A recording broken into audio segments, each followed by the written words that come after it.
Olá, no programa de hoje, o olhar da sociedade sobre o governo Lula. Levantamentos recentes trouxeram para o Planalto sinais de alerta e também de resiliência. Uma queda de aprovação da gestão ocorreu em meio a insatisfações com a economia, recuos em medidas anunciadas e críticas viralizadas nas redes. Mas o presidente ainda seria reeleito em cenários testados contra diferentes adversários do campo da direita. Para tentar reverter o resultado negativo, de momento, Lula já tem programado uma agenda de viagens pelo país. Mas o que pode ser decisivo para os humores da população nos próximos meses? Está conosco o cientista político e CEO da Quest Consultoria e Pesquisa, Felipe Nunes. Sempre um prazer tê-lo de volta no mundo político, Felipe. Prazer todo meu, obrigado pelo convite. Felipe, esse anúncio primeiro aí, que é do noticiário de hoje, segunda-feira, de que Lula vai aí emendar uma série de viagens pelo país. Essa é uma estratégia que pode ser eficiente em um momento aí de popularidade em xeque? Olha, primeiro, importante a gente documentar que, embora a aprovação do governo esteja em queda, né, como a gente mostrou na última pesquisa Genial Quest, nem toda a reprovação ao governo tem sido mobilizada por candidatos adversários. A oposição não conseguiu ainda, né, construir uma identidade, um discurso, uma narrativa política capaz de atrair todo o eleitor que hoje rejeita mais o governo do que aprova. Ou seja, tem um grande desafio, a oposição vai precisar mais do que contar com os erros do governo para ser competitiva em 2026. Então, o que o governo faz nesse momento? Primeiro, ele fez alguns recuos. O do Pix foi o mais importante deles, um recuo que, na minha avaliação, veio tarde e veio também com consequências políticas. Depois, né, uma mudança forte na condução da comunicação. Tem um marqueteiro agora, né, Sidônio Palmeira, que agora é ministro do governo, ministro. Né, e com uma força importante para justamente conduzir essa mudança de posição do governo. E, como a gente sabe, comunicação não é só publicidade. Comunicação é algo muito maior. O que o Sidônio está tentando fazer, junto com o governo, voltar a ter o Lula com presença na imprensa, nas redes, mas também presencialmente na base, que sempre foi a grande força do Lula. O Lula, como candidato, sempre foi bom justamente nessa mobilização. Então, vamos avaliar como isso vai, né, funcionar. Eu acho que mais do que a presença dele, que é notícia, as entrevistas que ele acaba dando, o comentário que ele acaba fazendo, os direcionamentos que ele dá para o país nas diversas regiões, é que vai acabar virando pauta. E isso tende a favorecer o governo. Te explico por quê, para concluir o raciocínio. No mundo de hoje, nesse mundo digital, nesse mundo digitalizado, tão importante quanto o conteúdo é a forma e a plataforma onde esse conteúdo é traduzido. O governo precisa agora ocupar espaços na mente das pessoas, na agenda, e eu acho que é isso que eles estão buscando fazer. Foi uma queda, né, de 5 pontos na aprovação da gestão, que foi registrada pela Genial Quest. Agora, em um momento de polarizações muito latentes ainda na nossa política, né, e não apenas no Brasil, 47% de aprovação, Felipe, é um bom resultado ou não? Como interpretá-lo? Eu vou interpretar para você de duas maneiras. Primeiro, olhando para o histórico. Se a gente pegar todo o histórico de governos Lula, 1, 2 e 3, o Lula, presidente, nunca teve uma reprovação tão alta na comparação com a sua aprovação. Esse dado, portanto, revela o tamanho do problema que ele tem. Se você comparar Lula 1, Lula 2 e Lula 3, apenas no auge do mensalão, ele teve ali uma diferença de menos 3 pontos de avaliação negativa maior do que a positiva. Hoje essa distância é de 6 pontos. Então esse é um elemento. Mas tem um segundo que é também relevante. Se você pegar as pesquisas de avaliação de governo, Fernando Henrique 1, Dilma 1, Lula 1 e Lula 2, em todos eles a avaliação positiva do governo era muito maior do que a negativa. Em contraposição, se você pegar Fernando Henrique 2, Bolsonaro e Temer, em todos esses 3 casos, a avaliação negativa era maior do que a positiva, o que significa que, neste momento, Lula se parece mais com Bolsonaro, Fernando Henrique II e Temer do que com os outros governos, o que significa que, neste momento, ele tem um déficit de popularidade que compromete um projeto político para frente. Tem a ver com promessas de campanha não cumpridas? Eu acho que é um combo, né? O maior problema que o governo tem hoje é de credibilidade. Por quê? Porque a confiança e a expectativa produzida em 2022, a gente explica isso lá no Biografia do Abismo, que é o livro que eu escrevi com o Thomas Trauma, foi uma vitória muito mais contra o Bolsonaro do que a favor do Lula. O Lula vence pela rejeição ao Bolsonaro, e não o contrário. Então a expectativa produzida era que o governo Lula fosse capaz de realinhar as políticas na direção inversa que o Bolsonaro fez, mas fundamentalmente apresentar propostas de futuro, conexões para frente, que mobilizassem a sociedade numa agenda diferente da do Bolsonaro. Não é o que está acontecendo. O governo gastou muito tempo olhando para trás, né, numa configuração de retomada de projetos, e não conseguiu ainda emplacar uma agenda nova de futuro. Onde entra o Congresso nisso, nessa dificuldade de se emplacar uma agenda? O Congresso que está agora, né, com 2 novos presidentes à frente das casas legislativas. Para quem está assistindo a gente, há uma nova configuração de poderes, de contrapesos no Brasil, né? A República Brasileira passa por um realinhamento de poder fundamental. E para entender o Brasil de hoje, você tem que entender esse realinhamento. O Supremo está mais forte do que era, o Congresso está mais forte do que era, e o presidente está mais fraco do que já foi. Isso é significativo. Por quê? Porque agora a agenda não é mais ditada simplesmente pelos interesses e desejos do presidente. Ela é muitas vezes ditada pelo Congresso Nacional, que ganhou mais presença no orçamento, que ganhou mais força legislativa na agenda política brasileira, e, claro, isso faz frente aos interesses do presidente. Então é mais difícil para o presidente não só apresentar, como aprovar a sua agenda. Isso, então, é um dos componentes dessa fragilidade que o Lula vivencia hoje. Mesmo tendo uma boa relação com o STF, né, no momento. Eu diria mais do que isso. Se não fosse a boa relação com o STF, dificilmente o governo teria conseguido algumas movimentações que ele tem feito até aqui. O exemplo mais claro, o das emendas, né? O Supremo Tribunal Federal tem sido fundamental na agenda de emendas, por quê?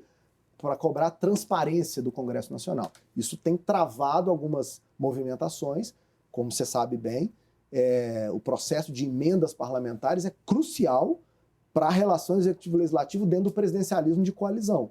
Agora que o Congresso está mais forte, e agora com mais emendas, né, impositivas na mão dele, o presidente tem tido dificuldade nessas negociações. Queria falar com você também, Felipe, sobre um recorte específico da economia. A Quest revelou, né, uma percepção ainda majoritariamente negativa, com apenas 25% reconhecendo melhoras no último ano. No mercado, há uma rejeição ainda maior. E isso em meio a um crescimento do PIB, desemprego no menor nível em muito tempo e cumprimento da meta fiscal. O que explica esse aparente descasamento entre índices e expectativas? Aparente não, um descasamento real, e que bom que você trouxe esse tema, porque ele é um tema que a gente precisa tratar para compreender a política não só no Brasil, mas no mundo, né? Então, primeiro elemento que a gente precisa compreender, acho que há uma tese que cada vez fica mais forte, que é: a população não come PIB. O PIB e as taxas macroeconômicas não são mais suficientes por si só para gerar percepção de bem-estar. As pessoas estão mais exigentes, estão cobrando mais do governo e estão sentindo na pele aumento de preço, principalmente no caso dos alimentos. A pesquisa da Quest, contratada pela Genial Investimentos, mostra isso. Estão sentindo que está mais caro viver e que as suas expectativas de sonhos não estão sendo tão facilmente atingidas. Então, o fato do governo conseguir construir um pacote macroeconômico positivo não tem sido suficiente para se traduzir no que o voto econômico chama de popularidade. Nem o reforço de programas sociais, né? Também não tem surtido que são efeito. Conhecidos, aprovados, mas na cabeça do eleitor, o governo faz a sua obrigação ao reconstituir essas políticas sociais, esses programas sociais. O governo não tem um diferencial nesse caso, né? Por que eu estou chamando a atenção para isso? Porque a política no Brasil e no mundo precisa de uma nova interpretação. Os modelos econômicos tradicionais em que a gratidão era suficiente para ser traduzida em voto não é mais um mecanismo, uma alavanca que permite ao analista político compreender, e aos políticos, para produzir voto. Hoje, os valores, as identidades, a posição, o que pensa e o que defende o político é tão importante quanto aquilo que ele entrega. A gratidão diminui de força como um mecanismo importante da lógica eleitoral e a identificação e os posicionamentos crescem como elementos-chave para o debate eleitoral e político. Posicionamentos não apenas sobre políticas públicas, mas também no campo moral, enfim, Exatamente. ético. A gente, por exemplo, viu nessa semana, para dar um exemplo de Minas, né, há um debate agora acontecendo sobre a educação e livros didáticos em Minas Gerais. Essa é claramente uma guerra cultural sobre como eu quero criar meus filhos, como eu quero que a minha família funcione, e isso não é mais marginal, como já foi no passado. Esses elementos passaram para o mainstream, para o centro do debate eleitoral, porque as famílias estão preocupadas com isso. Então, os políticos vão ter que reaprender a lidar com essa nova modalidade. As pesquisas não são mais sobre se a economia está bem ou mal, as pesquisas também são agora sobre valores, atitudes, e essa é uma mudança que pega todo mundo que está interessado em política.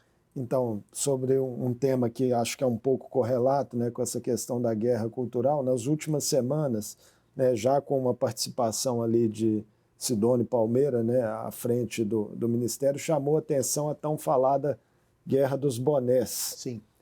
No Congresso, né? Governistas lançaram uma peça nacionalista para se contrapor à exaltação que a oposição havia feito ao retorno de Trump ao poder nos Estados Unidos. Essa é uma disputa, Felipe, que soa infantil aos olhos da população ou pode, de fato, alcançar simbologias mais amplas? Eu acredito que vai, sim, chegar a simbologias muito mais amplas, né? Num primeiro momento, talvez o analista político mais tradicional resista a compreender os movimentos que estão ali por trás, e eu vou numa direção diferente. Eu há muito tempo tenho dito que a política agora tem que ser encarada como a era da política pop, a política do entretenimento, a política em que você, né, como eu disse, tão importante quanto o conteúdo que você apresenta, a forma e a plataforma fazem a diferença. E a Guerra dos Bonés é uma maneira de fazer o quê? De chamar a atenção das pessoas para a agenda que está por trás daquele símbolo. O Brasil dos brasileiros que pegou, ficou no trending top do Twitter um tempão, é uma vitória de narrativa para o governo, por quê? Porque há muito tempo o governo não conseguia, por meio de atos simbólicos, produzir fenômenos como aquele. Ao contrário, por exemplo, do que aconteceu no PIX, quando o deputado federal Nicolas saiu no entendimento, junto com o senador Cleitinho, também mineiro, e pautaram o tema de maneira negativa. Então, essa guerra de ocupação de espaço, ela é agora uma guerra de busca de atenção. Ainda que muita gente torça o nariz, né? Até na própria esquerda a gente viu críticas, né? Essas críticas vão acontecer porque a política institucional, ela está dando lugar à política pop. Isso, nem todo mundo é fã e é bom de fazer política pop. Tem resistência, mas eu acredito que a tendência é que isso aumente, ainda mais com as plataformas dando cada vez mais espaço a esse tipo de conteúdo, e mais, o interesse das pessoas ser cada vez mais pelo entretenimento político e não necessariamente pelo debate ideológico. Só para registrar, não estou aqui dizendo que um é melhor que o outro, né, ou que um é pior que o outro, mas é importante que, como analista do mundo que sou, que isso esteja bem claro. Essa é uma tendência no mundo, ela não está acontecendo só no Brasil. Ainda sobre Trump, né, até que ponto vinculações a ele podem ser um trunfo para a oposição no Brasil rumo a 2026, já que o personagem também, né, ele gera ali bravatas constantes, tem a questão do protecionismo alfandegário que ele anuncia que pode ter repercussões também para o nosso país. O Trump trabalha com uma estratégia hoje já amadurecida, né, que precisa ser analisada a partir de uma ótica de dois lados, né, de dois elementos. O primeiro é o que ele faz, o segundo é o que ele fala. Eu não tenho a menor dúvida de que aquilo que ele fala pauta o debate no mundo inteiro. A gente está vendo isso, a imprensa internacional o tempo todo afogada pelas declarações de pauta política que o Trump faz. O que ele vai fazer não necessariamente vem, né, ao encontro e necessariamente em seguida ao que ele fala. Por que é importante fazer essa diferenciação? Porque o que o Trump quer e o que os estrategistas que cuidam das campanhas do governo dele prometem é que essa guerra cultural com a busca pela atenção do mundo torne os Estados Unidos o centro de novo. Porque no jogo geopolítico, a China passou a ter uma preponderância econômica muito relevante. E para os americanos voltarem a ter uma relevância nessa bipolaridade Oriente e Ocidente, você tem que ter um presidente forte, que paute e que seja capaz de, mesmo com alguns excessos, buscar a atenção da sociedade. A oposição pode surfar essa onda no Brasil. Eu acho que a direita, no mundo inteiro, está muito conectada, nunca teve tão conectada como está agora. Na esquerda a gente via elementos de conexão internacional, a direita aprendeu com isso e hoje trabalha de maneira coordenada.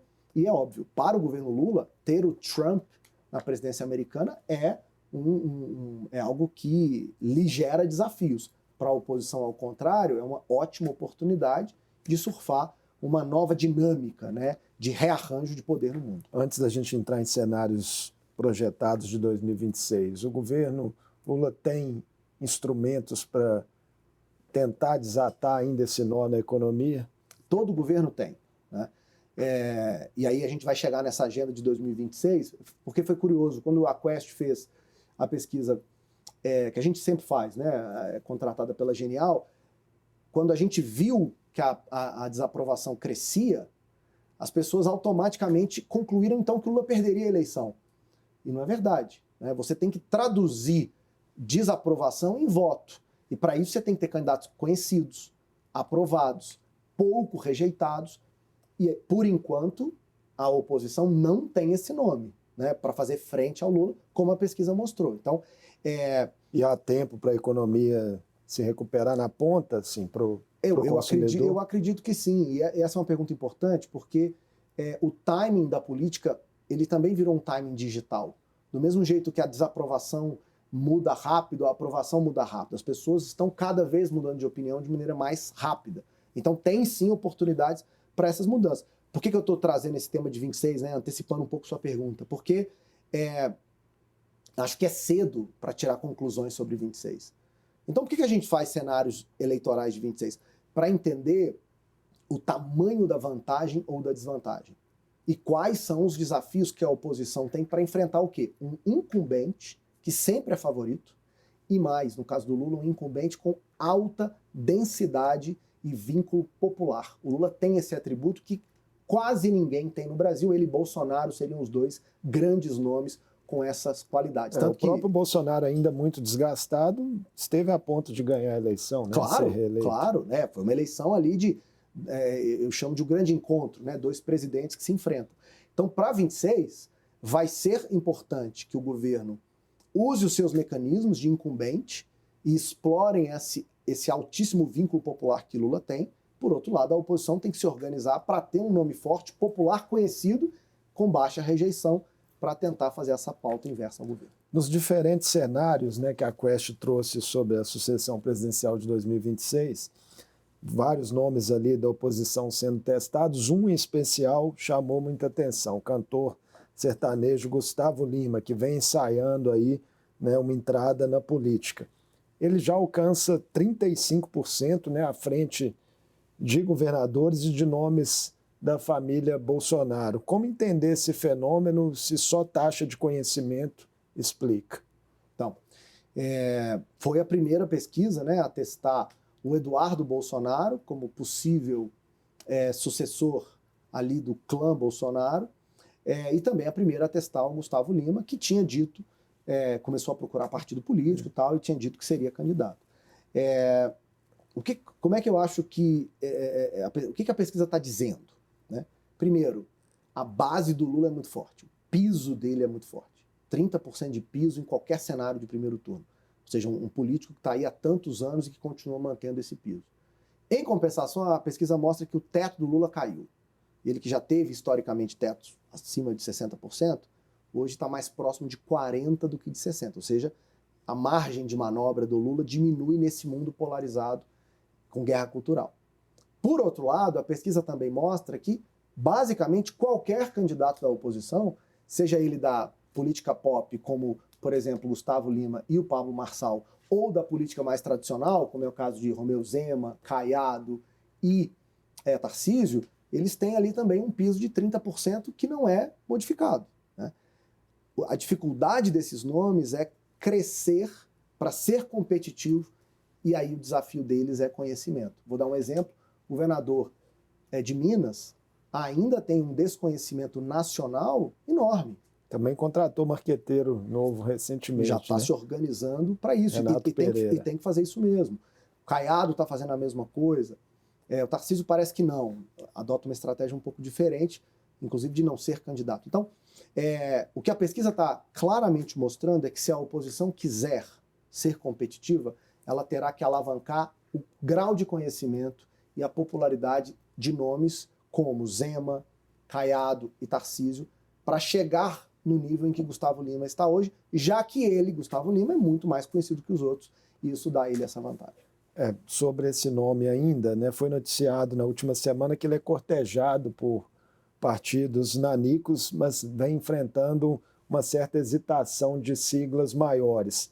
O perfil outsider, né, esse de política pop, ele assusta em alguma medida a política tradicional? Eu acho que a gente está vivendo uma transição de modelos, né? A política tradicional, ela sempre se acostumou a ter o controle dessa pauta, né? Com o surgimento de rede social e com o vínculo direto que a gente tem hoje de lideranças com a população, os partidos deixaram de ser um mecanismo de mediação e de propulsão de popularidade, né? Então os partidos estão tendo que reaprender a como lidar com essas pessoas, até porque os seus projetos individuais não necessariamente são compatíveis com os projetos dos partidos. Então, esse alinhamento vai ser necessário. Existe um certo amadurecimento do sistema político que vai ter que acontecer para lidar ao mesmo tempo com a força de popularidade desses nomes com os interesses políticos, ideológicos e de agenda dos partidos. Vamos ver como é que a política brasileira se arranja nesse caso. Pablo Marçal, que foi um fenômeno que chamou muita atenção, né, na eleição de São Paulo, tem credenciais para entrar numa disputa de jogo nacional? Olha, qualquer um que entende que a cidade de São Paulo é a cidade mais importante do país e que deu a Pablo Marçal, pelo menos, né, vou aproximar os números, 30% de intenção de voto, que depois se configurou na urna, eu acho que a resposta está nos próprios números, né? Se São Paulo é muito importante para o Brasil e se ele foi capaz de usar a eleição de São Paulo para nacionalizar seu nome, é claro que em um partido organizado, com uma agenda política estruturada, ele é um nome forte e competitivo. A pesquisa, inclusive, mostra isso. Ele tem um conhecimento maior do que dos governadores, mas uma rejeição também maior. Então ele vai precisar trabalhar esses elementos, né? E ele tem tempo para isso. Do mesmo jeito que o governo tem tempo para se estruturar, para ser um incumbente forte, a oposição também tem tempo para estruturar seu jogo político, suas alianças, para construir uma saída competitiva para 26. Você já falou um pouco dos governadores, mas queria saber, assim, entre eles, né, todos partem ali, esses nomes que são cogitados no campo da direita, partiriam de dificuldades similares, de desconhecimento, ou tem algum que teria condições claramente mais competitivas? Eu acho que o governador Tarcísio se for candidato, um nome natural para liderar um projeto da oposição. Essa é a minha avaliação. Primeiro, porque ele é governador de São Paulo. Segundo, porque ele tem hoje a simpatia da extrema-direita, liderada por Bolsonaro, e isso é, hoje, em qualquer processo político, fundamental. Então, acho que o Tarcísio, nesse caso, sai um pouco à frente. O Zema tem a vantagem de governar o estado pêndulo, o swing state mais importante do Brasil, né? Tradicionalmente, pelas características sociopolíticas de Minas Gerais, quem ganha em Minas ganha no Brasil. Ele, que governa o estado há muito tempo, está, obviamente, acumulando capital político para ir ao Brasil sedimentado numa base importante. O Caiado tem a seu favor a agenda da segurança pública, né?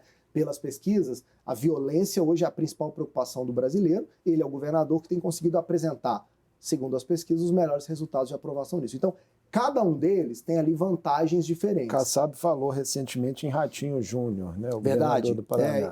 Eu não acredito que o Ratinho esteja à altura desses outros três nomes, porque ele não tem uma agenda clara e não parte de um estado populoso, né? Então ele ali enfrenta resistência, embora seja um nome também muito aprovado no Paraná, fez uma gestão de reeleição com uma certa tranquilidade, lembrando que o Ratinho, nome, é popular também no Nordeste, não por ele, mas pelo pai, o que seria aí um atributo importante para ele. Então, como você pode perceber, os nomes têm diferentes vantagens e, obviamente, desvantagens.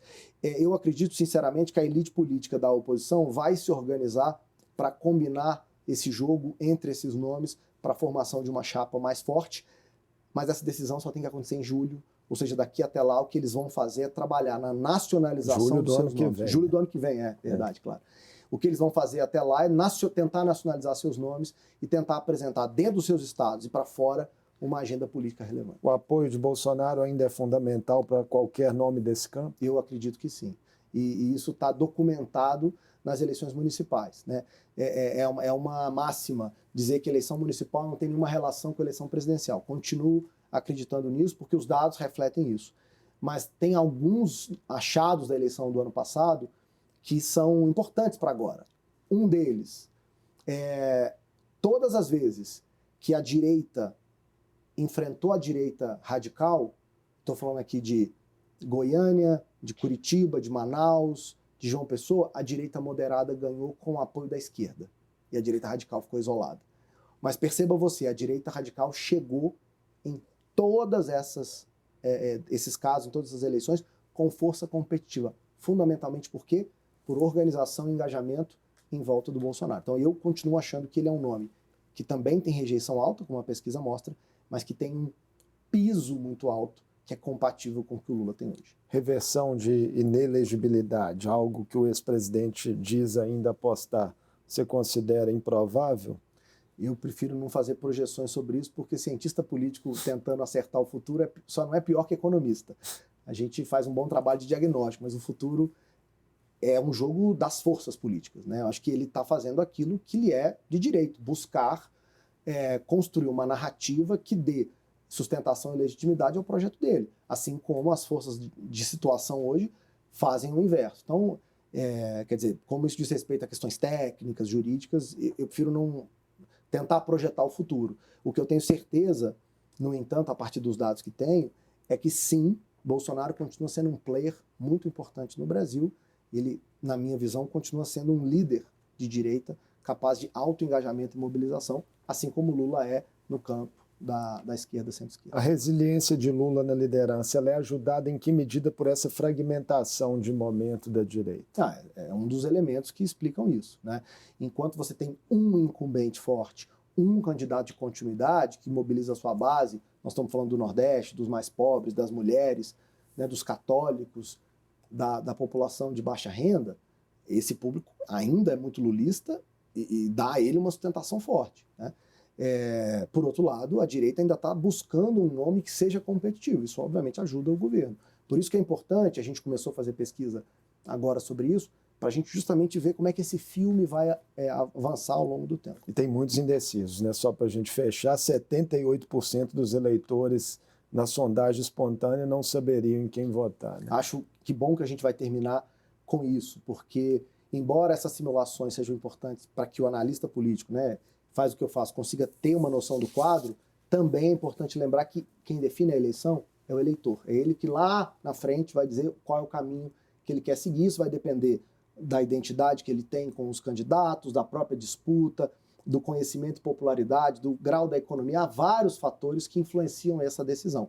Hoje, quase 80% não saberiam dizer qual caminho seguir, estariam indecisos. 9% diriam Lula, 9% diriam Bolsonaro espontaneamente e 1% dizem Gustavo Lima. Ou seja, é um quadro completamente aberto. Por isso, a gente vai continuar fazendo pesquisa, acompanhando esse cenário, porque tem muita água para passar debaixo dessa ponte. Esperamos contar com você mais vezes aqui no Mundo Político, nesse BN. Sempre que for convidado. Adoro vir aqui, adoro esse papo. Te agradeço mais uma vez pelo convite. Muito obrigado.